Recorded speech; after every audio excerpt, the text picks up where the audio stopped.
In combat, the Israeli Uzi, the American M16, and the Soviet AK-47 are all formidable weapons. On the streets of American cities, they may be even more ominous. The massacre of school children in Stockton, California last month is one case in point. Gun control advocates are using that incident to make a case against the sale of civilian assault rifles. But as Marcus Jones reports, gun owners feel they too are being assaulted. We don't have to concede a right, which we have, to self-defense.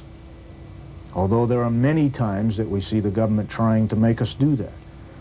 Michael Yacino is executive director of GOAL, the Gun Owners Action League.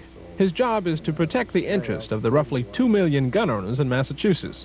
It's a job he does well, much to the dismay of some elected officials and gun control advocates who are calling for new laws to restrict the sale and possession of semi-automatic rifles. But I intend to file legislation, and I believe we'll have the support of the overwhelming majority of the citizens of this state in banning the sale and possession of these weapons before we have the kinds of tragedy that are taking place, unfortunately, in other parts of the country.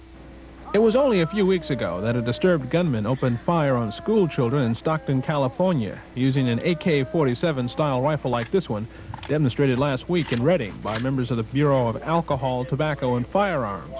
In August of '87, this man, wielding a semi-automatic Uzi, killed 5 people and wounded 2 others in Dorchester. As a result of the shootings in Stockton, many police officials and lawmakers propose banning civilian ownership of rapid-fire rifles such as the Uzi, the AK-47, and the AR-15. You can blame the gun owners for everything from forest fires to automobile accidents, and that's not going to change the fact that you're not punishing people who commit crimes.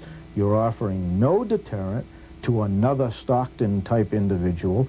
You're offering no deterrent to anybody who's intent on harming somebody because they know they can use the system to their best advantage. These weapons are not sporting guns. They're not used for hunting. They're not anything that any good sportsman would want. These are military-type weapons that are used for killing.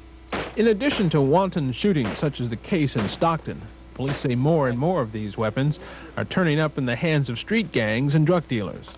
2 of these were seized, Governor, on drug raids, search warrants used on houses in the town of Reading. It's ludicrous to suggest that it's going to reduce crime or reduce the criminal access to guns, because they're not using the same channels that we're using.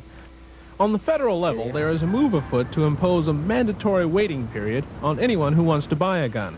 But while that effort gains steam, in Boston, City Councilor David Scondras is proposing a citywide ban on semi-automatic assault rifles. Most people thought the gun control fight was between some sportsmen who want to kill deers with a rifle, right, and some other folks who don't want anyone to ever have a gun.